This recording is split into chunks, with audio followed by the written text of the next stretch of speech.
नमस्कार दोस्तों, ITI career hub YouTube channel में आप सभी का स्वागत है। तो दोस्तों, अपने गेज के बारे में पढ़ रहे थे और लगभग कंप्लीट अपने गेज हो गए हैं। एक गेज बचा हुआ है, एंगल गेज ब्लॉक, उसको आज अपने कंप्लीट करने वाले हैं। आज की क्लास के अंदर अपने एंगल गेज के बारे में पढ़ेंगे। तो चलिए क्लास को स्टार्ट करते हैं और जानते हैं एंगल गेज ब्लॉक के बारे में। देखो, पिछली क्लास के अंदर अपने स्लिप गेज को पढ़ा था। स्लिप गेज के समान ही होता है, लेकिन इसका जो आकार है वो एंगल के अंदर, ये एंगल के अंदर बना हुआ होता है। एंगल का अर्थात कोण। ठीक है। तो इसके अंदर देखो, सबसे पहली जो बात है वो मैं करता हूँ इसके पदार्थ से संबंधित।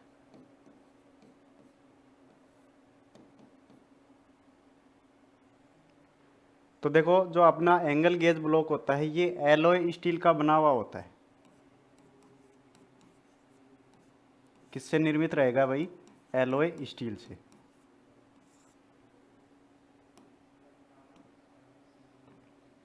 ठीक है। उसके बाद में देखो, अगली बात, अपना जो एंगल गेज ब्लॉक होता है इसकी जो लंबाई होती है वो कितनी होती है, ये भी हमें पूछ सकता है। लंबाई, तो देखो एंगल गेज ब्लॉक की जो लंबाई होती है वो 100 mm होती है, 100 मिलीमीटर। उसके बाद में देखो, लंबाई पूछी है तो आपको चौड़ाई भी पूछी जा सकती है। तो चौड़ाई इसकी होती है 15 मिलीमीटर। लंबाई तो कितनी होगी? 100 मिलीमीटर, और चौड़ाई कितनी हो जाएगी? 15 मिलीमीटर। उसके बाद में देखो, अगली चीज आती है इसकी शुद्धता। शुद्धता या फिर इसकी एक्यूरेसी। तो देखो, जो अपना एंगल गेज ब्लॉक होता है ये 1 सेकंड की शुद्धता के अंदर कोण को माप के दे सकता है। ठीक है। कितनी एक्यूरेसी है भाई इसकी? 1 सेकंड। ये 2 डैश का निशान क्या होता है भाई? सेकंड का। ठीक है। तो इसकी शुद्धता कितनी होगी? 1 सेकंड। ठीक है। उसके बाद में अगली चीज, अपना जो ये एंगल गेज ब्लॉक होता है ये हमें सेट के रूप में उपलब्ध होता है। किसके रूप में से उपलब्ध होगा भाई? सेट के रूप में उपलब्ध होता है। तो देखो, ये हमें 2 सेटों में मिलता है, सेट ए और सेट बी।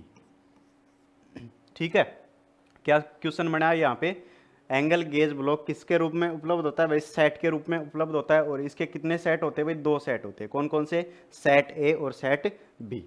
उसके बाद में देखो, अगली बात,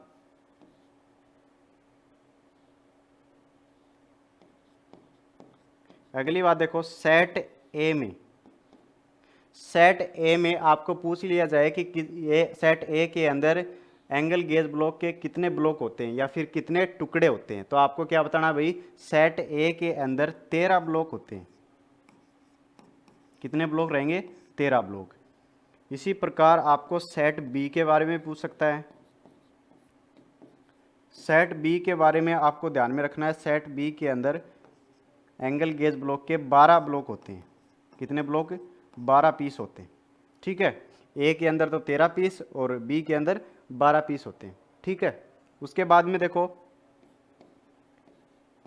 अगली बात आती है अपनी यूज से संबंधित, अर्थात एक एंगल गेज ब्लॉक का उपयोग कहाँ किया जाता है। जैसे कि इसके नाम से ही पता चल रहा है, एंगल गेज ब्लॉक, यानी कि ये कोण को मापने का काम करता है।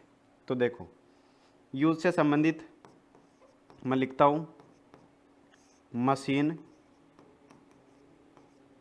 टेबल पर, मशीन टेबल पर जॉब को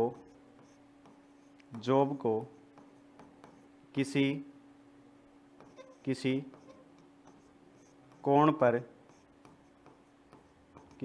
पर सेट करने के लिए जिस गेज को काम में लेते हैं उसको क्या नाम देते हैं भाई? Angle gauge block. यानी कि इसके द्वारा अपने क्या कर सकते हैं? मशीन की टेबल होती है उसके ऊपर कार्य या फिर जॉब को किसी कोण के अंदर अपने सेट कर सकते हैं।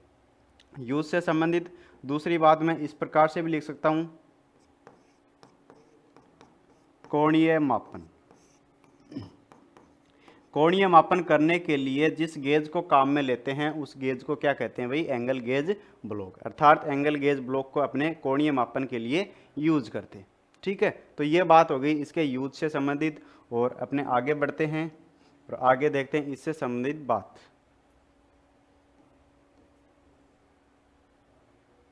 देखो, कोण को मापने के लिए, कोण को मापने के लिए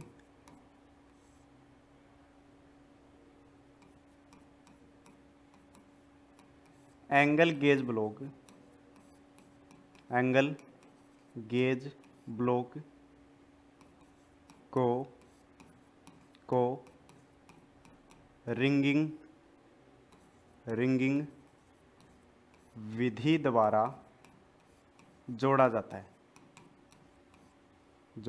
शायद ये बात आपके सामने नई नहीं है।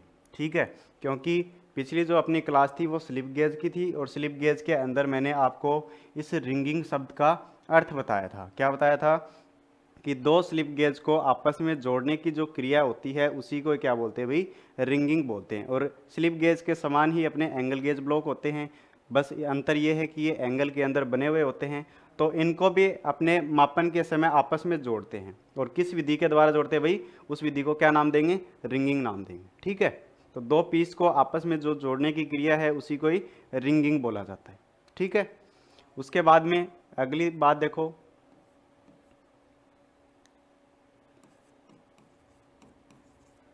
ब्लॉक पर प्लस व माइनस चिन्ह, प्लस व माइनस चिन्ह या एरो हेड